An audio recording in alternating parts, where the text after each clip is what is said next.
Good evening, Providence. Thanks for tuning in. I'm Nathan Smith, and I'm here at the one and only Rhode Island College with a very special guest, a man just as familiar with the inside of a classroom as the inside of a carrier ship. To me, he goes by Dad. To everyone else, he's Edward Smith. Thank you for being with us today. Nathan, it's my pleasure to be here. So, these days, you're teaching math at Norton High School, but before that, you've done some service in the Navy. Would you share with us what that was like? Sure, I'd be happy to. I have my mother to thank, first of all, because I never gave any thought to being in the Navy or military. I come from a family of 7, and all my siblings went to state schools in New York, except for me, and that's because my mother encouraged me to apply for Navy ROTC scholarship, and I applied. And then once I found that I got it, I had a choice of if I wanted to go to a fairly nice school, which is University of Rochester. I would then owe the Navy 4 years, and so that's what I did. I took mechanical engineering in college and went through the ROTC program. And our summer training was very exciting. One of the summers in particular, I got to spend a week being a Marine, playing war games, doing the Marine obstacle course. We also got to fly in a helicopter, go in a submarine underneath the ocean. At that point, I thought I was going to enter the nuclear Navy, but mechanical engineering was a little bit of a struggle for me grade-wise. So as a result, I ended up going into the surface Navy and served 4 years aboard 2 different ships. We ended up seeing a lot of the world. Been to Bangladesh. Probably one of the more exciting countries to visit was Israel. Went and saw quite a bit of Israel. And it was the one country where we went and visited elementary school, and just because we were from the United States and in the military, the kids were actually asking us to sign their pieces of paper. And that's probably the one and only time I will ever see that experience in my life, was to see just another country that was just excited because we were Americans and in the military. So I got a lot of experience in working in the Navy, and at the end, I spent one last year on a ship in Little Creek, Virginia, and my captain was a little domineering, I guess I would say. So I gave no thought to staying in for a career. I was happy it did my 4 years, and then it basically came to an end. Well, I know that there's probably plenty more for you to tell, but on the off chance that your former commanding officer sees this, I'll stop you there. Let's hear a word from our sponsors, and we'll be back in a minute. The Ducey Center is the place to develop skills in media. The 3 major media clubs are located there. WXIN provides a place to learn how to perform on radio. Tell your stories with the Anchor newspaper. You can learn to produce TV shows with Anchor TV. You can use these student-run organizations to help spread awareness about topics important to you. You can find out more about these student organizations here. Welcome back, everyone. Let's not waste any time and get right back into it. So right after finishing your service in the Navy, you went to work for Texas Instruments. What drew you into this job? What did you hope to get out of it? Well, that is definitely a very good question because, as I said, I had a little bit of challenges with my grades in college, and had I looked to try to go into the job market right out of college, it probably would have been a struggle. But there's a lot of companies that want to hire ex-military. They look at experience as a very big plus, and so Texas Instruments was one of them. They actually flew me up from Virginia. I interviewed with 2 different parts of the organization, and they were very big on military experience. They never gave much thought to what my grade point average was at that time because of having some experience.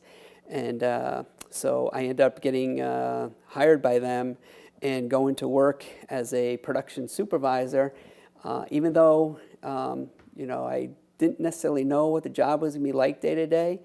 Fortunately, I liked it very much. I was supervising second shift where we actually made motor protectors that go in refrigerators, air conditioners, that type of thing. And I ended up working just about 11 years at Texas Instruments. So I was in quality control, I worked in marketing, and also quality control. And I definitely very much enjoyed my time there. It was in manufacturing, and I was a little concerned about what might happen to manufacturing, 10, 15 years down the road, because one of the product lines I worked on had actually been there since like the 1930s and moved to Mexico. And so that's when I started thinking about, another, possible option, and, that's when I started thinking a little bit about teaching. But I thoroughly enjoyed my time at Texas Instruments and got to see a lot of the world, travel Holland, Italy, working there. And it prepared me a lot for within teaching to help people talk about the real world and what's out there for jobs and that type of thing. Well, based on that, I'd say that the job gave you what you were looking for. We'll be right back with more questions right after these messages. Stick around. Hi, I'm Joey Sparkles. You may know me as the triangle player for the Rolling Stones, but today I'm here to show you something much more special. Introducing Millennials, a generation of hits, a collection of timeless classics, covered by yours truly. Daylight, I wake up feeling like you won't lay right. I'm going to bed and my stomach is sick, but it's on my head. She's touching his chest. Now he takes off his dress. Now she was looking kinda dumb with her finger and her thumb in the shape of an L on her forehead. Well, and for just 420 installments of $217, this collection could be yours to own and cherish forever. So order now, before supplies run out. And we're back. One other thing worth mentioning, my mom is actually an alum here at Rick. And if I remember correctly, you and Mom actually met at Texas Instruments. Would you care to tell that story?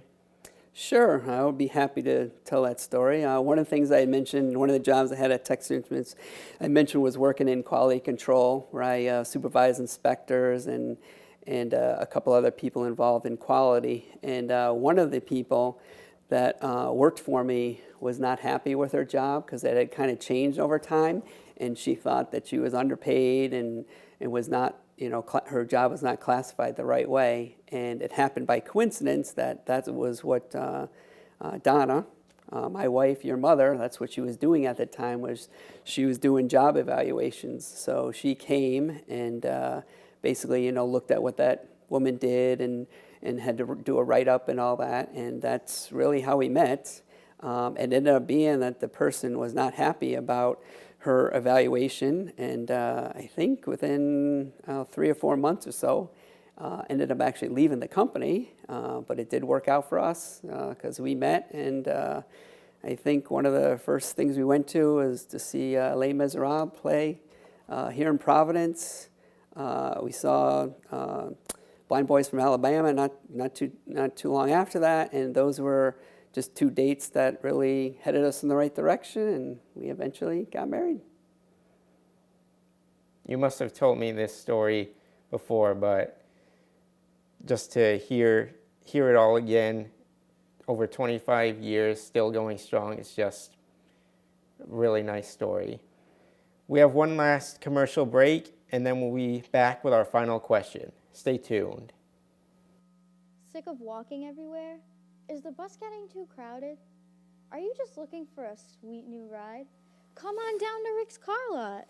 We have a large collection of used cars.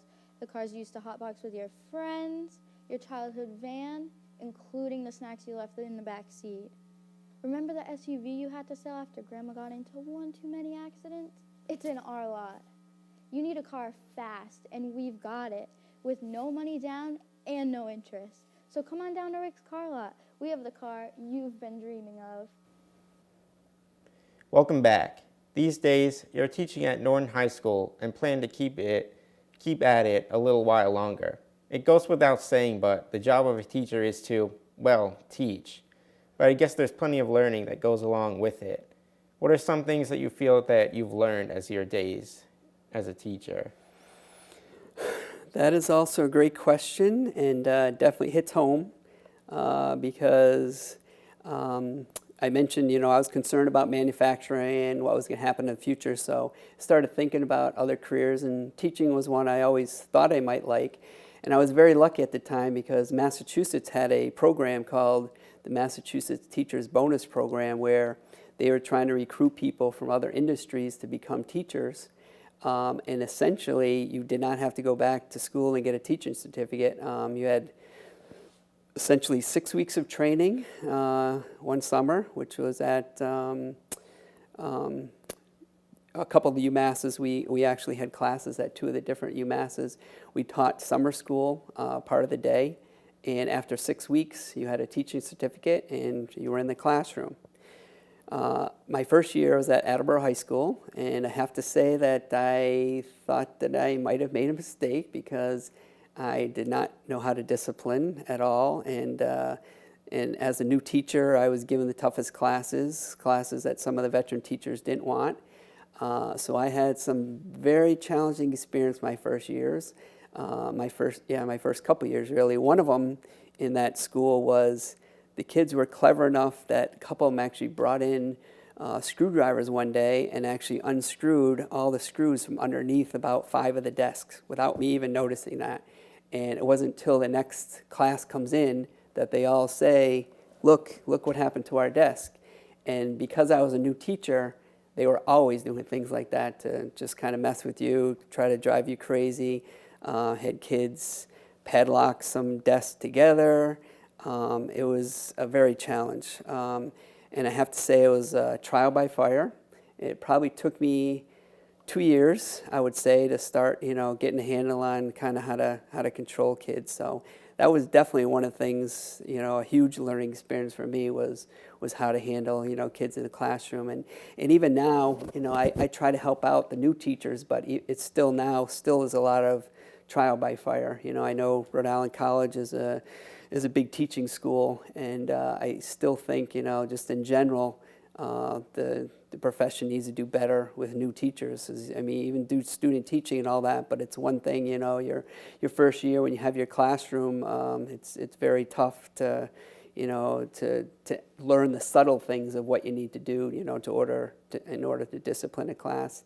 And I'd say the other thing I've learned is how to do a good job of getting kids to think about what they're learning in high school, how it relates to the real world.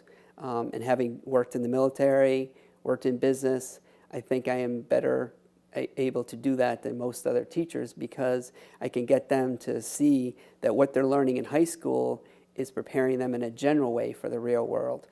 Because basically almost any job is solving problems. How good you are at solving problems, whether it's people problems, technical problems, and I think that from hearing many of the students when they go on to their careers and that type of thing, that definitely comes back. One of the real rewarding examples of me of somebody was one kid wanted to be an Imagineer ever since he was young, and he took my engineering class in college, and he just came back I think 2 years ago to say that he actually has now landed that job at Disney, where he helps design rides, and to just hear somebody to have gone from what they dreamt about to putting it together in high school and then graduating from college was very rewarding, and it's something that I've definitely learned to be better at is helping prepare people for what they want to do beyond high school. Well, I'd say that you're pretty good at your job because you definitely taught me a lot here today. Let's give one final thanks to my dad, Edward, for being here. Thank you again. It was my pleasure. Enjoyed it very much. Until next time, this is Nathan Smith signing off. Have a good evening.